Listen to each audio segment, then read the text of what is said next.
how does space affect innovation and how can this impact urban development? That is some of the questions we're going to address in today's session, where we're going to look at a new urban concept called innovation districts. I'm Maja Johannessen, and I'll be your host today at the Disruptive Innovation Festival, which is an online festival of ideas asking the question, what if we could redesign everything? And today I'll be joined by Kat Hanna from London. She is the author of Spaces to Think, Innovation Districts and the Changing Geography of London's Knowledge Economy. So Kat is a research manager at the London think tank Centre for London, where she is working on housing innovation and London politics. Thank you very much for joining us, Kat. Good morning, or afternoon even. Depends on where you are in the world. Absolutely, yeah. I was thinking just to kick us off and get everyone on the same page, if you could just describe what is meant by the term innovation districts and how is that different from like normal urban districts? So what we're talking about here, as you said, the first word is really important. It's an urban location. Secondly, what we've also got is a mixed use. So rather than having one type of office building or, for example, one type of industry, what we've actually got is a mix of perhaps different types of sectors and industries, but also of different sizes as well. So that might be what we call anchor institutions, so big major companies or large organizations like universities, mixed maybe with smaller businesses, with startups, and we get what we call an ecosystem of a mix. What's really important about these spaces is they're quite small, so they can be walkable or cyclable, so that connectivity is really, really important. And they've also got spaces where people from all those organizations, those businesses can mix. So, to pick up on your second question, which is then, well, how does that differ to the types of spaces we had before? Hopefully listeners will be aware of, if we talk about business parks or science parks, they're often designed to be outside of the city or perhaps just on the fringes. They're quite low density, so we're maybe talking 1 or 2 story buildings, very much reliant on a car to get there. It's not really about walking or cycling or that type of mobility, and often quite spatially isolated as well. And they often have one sort of focus, so it might be telecommunications or it might be medical research, but what you don't have is that mix of use and that emphasis really on people collaborating and mixing with one another. Okay, thank you. So yeah, that sounds very different from, for example, we all know like places like Silicon Valley, which is completely outside the city where everyone drives to get to. Absolutely. So do you have any like concrete examples just for us to better get a picture of what these cities, districts look like concrete examples? Yeah, one nice one I'll use just because it's relatively close to me geographically is King's Cross in London. So what we had in King's Cross is an area surrounding predominantly a transport hub that had actually become quite run down, quite underloved. It was mainly just about, you'd go there to get the train and nothing else. What we then had there was a regeneration of that site, which really, again, emphasised public realms. There were more squares put in. A lot of it is pedestrianised, securing some really exciting businesses and tenants to come there. So we've got Central St. Martin's, a very famous art school. Google are due to be opening their headquarters. You've got the Crick Institute specialising, in AI. And then you've also got the British Library and some of these more traditional culture institutions as well. And then around all of that, we've also got space that allows, cafes, we've got bars, we've got restaurants, smaller businesses as well. So I think that's quite a tangible one. And they're also really exciting, something maybe we'll come on later, because what they do is they actually also have a management structure which looks at how they can really get the most out of having those people co-located in one space. Okay, thank you. And then, so there's like a growing tendency of these districts. So you say you have some in London, but you also see them popping up other places in the world. What are like the main drivers for that Absolutely. development? It's worth going back a bit, and the term was something identified actually by an American think tank called the Brookings Institution. And they looked actually predominantly in some of the secondary cities in America. So not necessarily your larger, New York, Chicago, but actually some of the slightly smaller cities who actually, when they were seeing changes to the economy, whether that's about moving to open innovation, that's about people wanting to live downtown rather than in the suburbs, thought actually, how can we regenerate? How can we pursue economic growth that really taps into this new type of innovation or this research that's happening. So I think, America is a very good example, but, we've also, I've also looked at, Australia, Scandinavia as well. It does tend to be something that is more in advanced cities and advanced economies at the moment. A lot of that is to do for the need for high-skilled individuals and also significant amounts of investment, both in not just to your, to buildings and to people, but also to things like your digital infrastructure and connectivity as well. I was thinking, what does this mean for the citizen who actually live in these areas? So you have all these organizations and companies, but you also have a lot of like private residents there.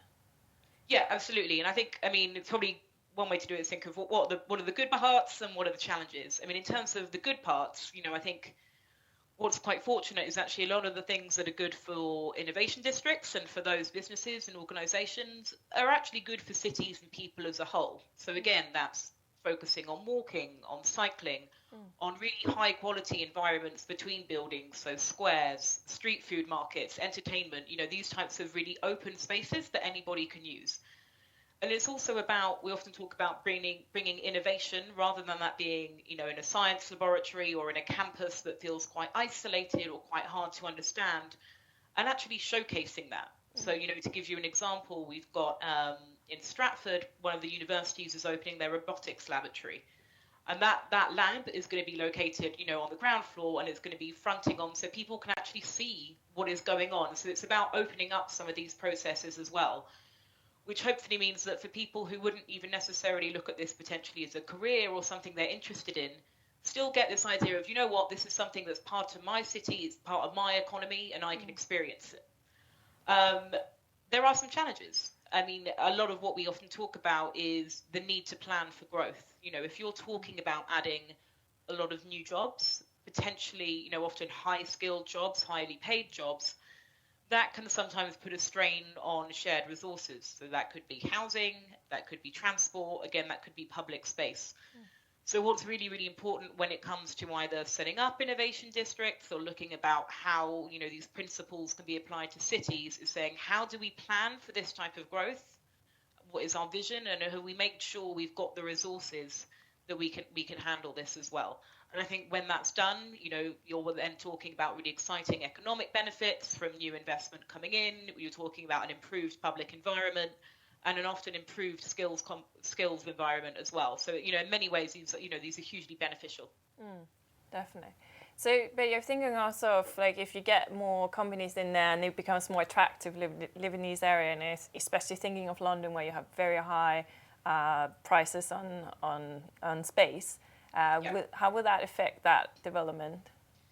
It is a challenge, and it's one of, we often talk of, being a victim of one's own success, and this can happen. You take often some of these innovation districts actually took root in perhaps former industrial areas, old warehouses, waterfronts, where land prices were actually relatively cheap. So that meant they were quite an attractive place to develop. The better these places come, the more people move there, you maybe get improved transport, prices do go up. So again, and that's a question of, well, what mechanisms are there financially? And that's often a question for national government to look at in terms, obviously, of things like taxation, but also perhaps at a regional level in terms of planning as well. So again, if you're going to start this, how can you make sure you've got sufficient housing? How can you make sure you've got investment that is happening in transport as well? So, I think it's a really difficult issue. But I think, what we would say is hopefully, the way to do it is not to, prevent development, but actually how to make sure also that not just newcomers are getting jobs, but also locals are getting involved, they're getting skilled up, and these jobs, and often very well-paid jobs, are accessible to them as well. Okay, thank you. So also having some questions coming in, I just wanted to say to everyone that this is, of course, an open conversation, so please add your questions and comments in the comment box under this video or add them on Twitter using the hashtag ThinkDiff. And I already have a question here asking, is there evidence that the companies that locate themselves in these areas are like purposely looking to locate there to collaborate with other companies, organizations? So we're asking about why companies would choose this location. Yeah, and also if they're proactively looking to collaborate with other companies in this area. Yeah. I think for a lot of them, yeah, that is a big benefit, because what we talk about often is this idea of the convergence economy, which means the idea now, so if we have one innovation, it's not necessarily about this is of benefit to one individual sector. So it means that actually to make a new product or a new service, you might need lots of different types of people. You'll need people with artistic backgrounds, people with engineering backgrounds, people who can do, coding or graphic design. So actually being able to co-locate gives you that benefit as well of access to a really wide range of skills. What it can also do, actually, particularly for some smaller companies, is also give support as well. So you can have companies that will perhaps provide mentoring, you can have incubators and accelerators, and again, being able to speak to people, one, who might just have advice for you, two, who potentially might want to invest in you as well, and being in that proximity is something that is very much valued, absolutely. Okay, thank you. It's just maybe moving on to like also the planning process of these type of districts. Is that these districts is something that they have appeared on their own, or has there been a more strategic thought or planning process behind creating these types of districts? Maybe specifically thinking of London. Yeah. Yeah, I think the answer is it's a bit of a mix, really. And I think one thing that I'm always very keen to emphasize is with innovation districts, sadly, there's no kind of cookie cutter, and actually I think you miss a lot of the point if you seek to replicate exactly the same type of development across different locations. Because what's actually the starting point is saying, as a city or a neighborhood, what are our strong points? What are we starting with? Where do we want to be? And how do we get there? So to take London as an example, we have areas which now we'd probably think of innovation district, which emerged less through planning. There wasn't particularly major government investment or innovation. So something like Silicon Roundabout around Old Street, where it was actually really about a critical mass, lots of small businesses, lots of very talented, often quite creative individuals who were early adopters in technology, had cheap office space, and also spent a lot of time socializing, sharing ideas, connecting with one another, and then you got that innovation environment emerging from there. So that's an example of what I guess something that we'd call a bit more organic. Conversely, we are now also seeing examples where new developments are happening, of there being a bit more of a conscious effort to get this mix of uses. So to say, okay, what will it add to this development to have an educational institution? What will it mean to be able to have, that education institution next to a co-working space? And people, I think, are thinking a bit more consciously about it. And we've also then got examples in London where London's always had, London in many ways is this one big innovation district. You've got this proximity and agglomeration of all these different types of organizations and talented, skills people. But actually what the innovation districts model does, it allows people just to understand some of those principles. So you might not be reconfiguring any buildings, but you might be saying, whether you're a leader of a borough or someone that's a chief executive of one of these major institutions, how can I better work with those other people located around me to really maximize the benefits of where we are and who we have in this area? So it seems like there are quite a lot of like important opportunities in this new way of thinking of urban development and innovation. If I were a mayor and you were to advise me on like I want a thriving innovation district in my city, what should I do? As I said, I think the number one bit has to be work out what your strong points are to start with. So you often hear in areas saying, yeah, we want to be a tech city. We want to be renowned for life sciences. But actually, if you've got no, for example, let's take life sciences. If you've got no teaching hospitals, no laboratory space, you haven't got universities specializing in those skills, it's probably not going to be your best starting point. So it's about really knowing as a city, what have you got in terms of your physical assets? So what spaces have you got? Economically, what have you got? Which businesses are there? Which universities are there? Are there any common interests that they have? And then also, what opportunities do you have around people and networking? So I think that has to really be the starting point. So, I mean, to give you a specific example, if we take Croydon, which is, an area in South London, what Croydon had is basically a legacy of office spaces that then became underused. So they had a lot of actually relatively good value, cheap office space. At the same time, we had areas in central London where office space, particularly for smaller tech companies, was becoming incredibly expensive. So what Croydon Borough did was say, well, actually, our starting point is we're well connected by train, we've got this good amount of office space that's quite cheap, and we've also got a young, exciting population. So what we're really going to do is we're going to go for that tech growth. And that was where they went. And that was based not just on we want to be Shoreditch, but saying, actually, look, we think we've got some commonalities here in terms of our built environment, in terms of our people. What can we do to improve that? And then to really develop further. Thank you. So I'm having a few more questions coming in. Just 2 seconds. So here's one. How are existing institutions like university and cultural establishment adapting to the innovation economy? And what more needs to be done to guide and support these institutions? So it's a really important question. I mean, I think I'd say the answer is it's quite varied. And I think, looking across different innovation districts, sometimes you'll see it might be a university that's really taken the lead. Other times it could be the private sector, it could be the CEO of a major company, or it could be local government. Often having a mayor can be really important in championing these districts as well. In terms of universities, I think it's often actually sometimes about, again, stepping back and saying, actually, what have we got around us? There's a tendency often for universities to be very focused on their global mission, or campuses in other locations across the world, and almost sometimes forgetting to actually look down and around and say, actually, we've got some really exciting stuff here around us as well.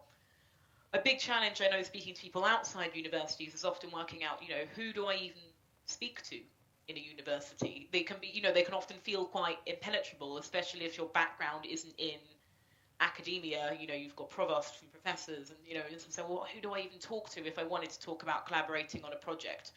So a lot of universities are looking at setting, and already have done for some time, having, enterprise centres, having directors for entrepreneurship, or it's increasingly place-focused. So, for example, King's College in London now actually have a director for London.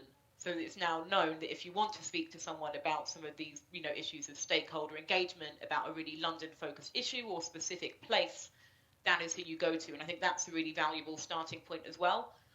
I think often it can also just begin with a conversation as well, and even if it's just, convening local people or local institutions and saying, look, how can we begin to improve this area? Well, how can we work better with one another? And this is where we see that place becomes really important, because what it does is provides quite a specific focus. I think otherwise, if you bring a lot of people into the room, they're like, that's great, but why are we all here? What are we trying to achieve? And again, the value of the innovation districts is this shared space and this proximity. So, I mean, to give you again another specific example, I'm going to go back to King's Cross. So what King's Cross we have sitting around there is something called the Knowledge Quarter, which is essentially, it's now an increasingly formal group made up of representatives from major institutions that you've got there. So some of the really big players like the British Library, you've also got the British Museum, Google, Central St. Martin's as well. But then again, some of the incubators, some co-working spaces, some small businesses as well. Their main goals are around, firstly, about advocating for the site as a whole and about saying, look, we're here, telling international people, visit, invest, and really speaking collectively about what that space has to offer. But it's also about making the space better. So they did things like they invited people to look at all the public spaces in this area and say, where are areas we want to improve? Where's there an area here that would benefit from better lighting or an additional road crossing? Something quite specific and quite tangible, but bringing those people round the table. And I think from there, just actually that process then becomes something that can perhaps lead to bigger and bigger projects. I mean, one thing that's worth, highlighting, particularly in America, so the Brookings Institution have been working with an organization called Project for Public Spaces to look at just this issue. How do you use public space to actually really catalyze and support that innovation process? Thank you. I'm just going to pause it a bit here because, as you may know, we have had over 200 of sessions going on for the last 3 weeks, and this is the last day, but this is not the last session. So I just wanted to give a few minutes to my colleague Kinga to give a bit of highlights of some of the session you should also tap into later today. So bring it on, Kinga. Thank you, Maya, and thank you, Kat. I really enjoyed the conversation you have going on there on innovation districts. This is indeed the last day of the DIF, Disruptive Innovation Festival. And I can speak for the DIF team that we're all kind of sad about it. But I want to tell you, it is not the last day of the Disruptive Innovation Festival. We recorded every session and they're available on thinkdiff.co. So go to the website and have a look. I just quickly want to recommend 3 of the sessions to you. The first one is our grand finale that we have at 5 p.m. We're going to reflect on what happened, what sessions we have, what highlights, and we might play a little game as well. So that's today at 5 p.m. GMT. And then next is 2 sessions I want to recommend for DIF On Demand. The first one is a session like the session that we're having going on here with Kat and Maya. It's from Christelle, and she is going to challenge us on our circular land use and how we use urban spaces. The session title is Affordable Circular Cities. And then the one that I enjoyed myself a lot, it's from the guys of Strata. And they've told us about their flexible furniture system, which is designed in modular layers based on the life expectancy and the criteria that each layer should fulfill to be environmentally responsible. Please join our conversations. You can ask questions, post comments in the discussion box below every session, or tweet using the hashtag ThinkDiff. That's it for me now. Back to you, Maya. Thank you very much, Kinga. So just coming to the last few questions we have here. We have a question coming in asking around how do you actually measure the success of such districts? Are they contributing? Are they producing new innovations? So how do you kind of measure the development of these districts? Again, another really good question. And I think actually for people working in urban policy or for urbanists, probably one of the hardest questions we have is how do you measure innovation? So, I mean, I'll run through just a couple of ways that you might possibly do it. So the most kind of common one, if we talk about innovation as new ideas, is to look at patent registration. So that will be that someone applies to, again, when they have, particularly if it's new hardware, and they will register that. So it's possible to look at, for example, what's the postcode or the location that patent was registered, and how much is it happening? So, for example, if we had an innovation district established 5 years ago, you might look at have we seen an increase in either the number of patents that have been registered or the type of patents that we're seeing coming through. The second thing could actually be to look at what's happening to human capital. So it might be how many people do we have working in an area? Are those people now working in more high-skilled occupations? Are local people actually also achieving better in terms of skills levels as well? So that's another way you might do it. You might also look at business performance. So how many startups are registering? How are incubators and accelerators performing? And are they actually able to scale and to grow as well? So that's another way we might do it. From a development perspective, you then might also look commercially as well. How busy are those office spaces? Who's taking them and how much are they paying them? And, so there's that commercial angle as well. I mean, I think what I'd say is what's really important is to step back, and before we almost say, what are we measuring, is actually first say, well, what are we trying to achieve? And again, that's really where having a vision for these innovation districts is really important. So if it's purely about economic growth, there will be certain things you'll look at. If it's, for example, about inclusive growth, you might look at, well, what events have people been attending who are from that local area?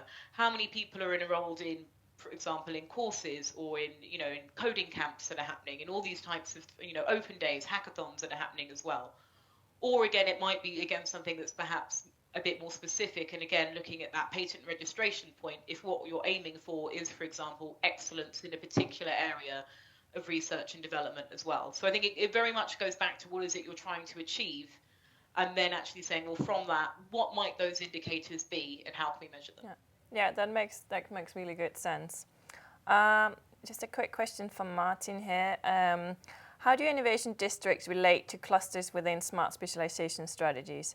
In an urban area, if an urban area has a desire to build competence in one area, based on the assumption that that area has a specific competence.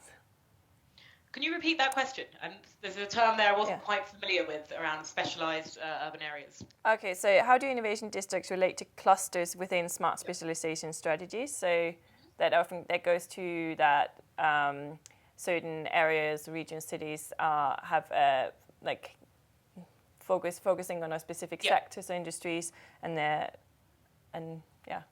Yeah.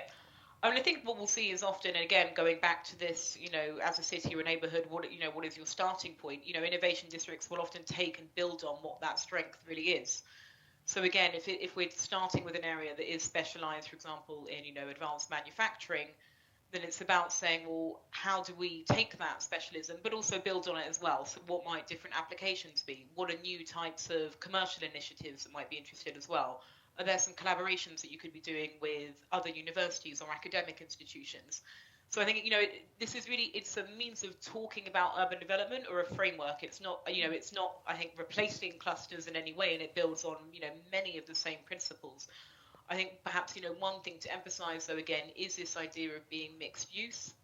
So even though you might be specialized in one area like life sciences, that won't just be, for example, through having commercial research facilities. It will be academic institutions, it will be co-working spaces, it will be spaces for small businesses to come, or to be able to take laboratory space. So again, it's about that sense of an ecosystem rather than just one type of business or one type of siloed activity. Thank you. So I think it's time for the last question. Okay. So in the future, do you see that all cities would have innovation districts?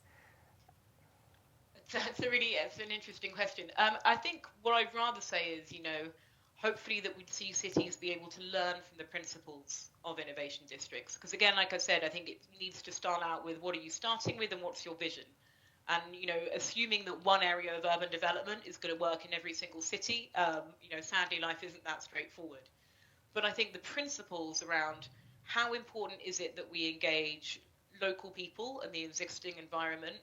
How much do we value that physical space? All those exciting things that actually happen between buildings rather than just inside universities or inside offices. And again, really focusing on how do we encourage collaboration between different types of people and organizations. Those three principles, to me, I think are something are really valuable that every city, can definitely learn from. Thank you. I think unfortunately, that's all we have time for now. But Kat, thank you so much for joining us. It's been really interesting, and I think definitely some food for thought. So this is all for us, but please tune in for the rest of the sessions today, and also our final session at 5 o'clock UK time.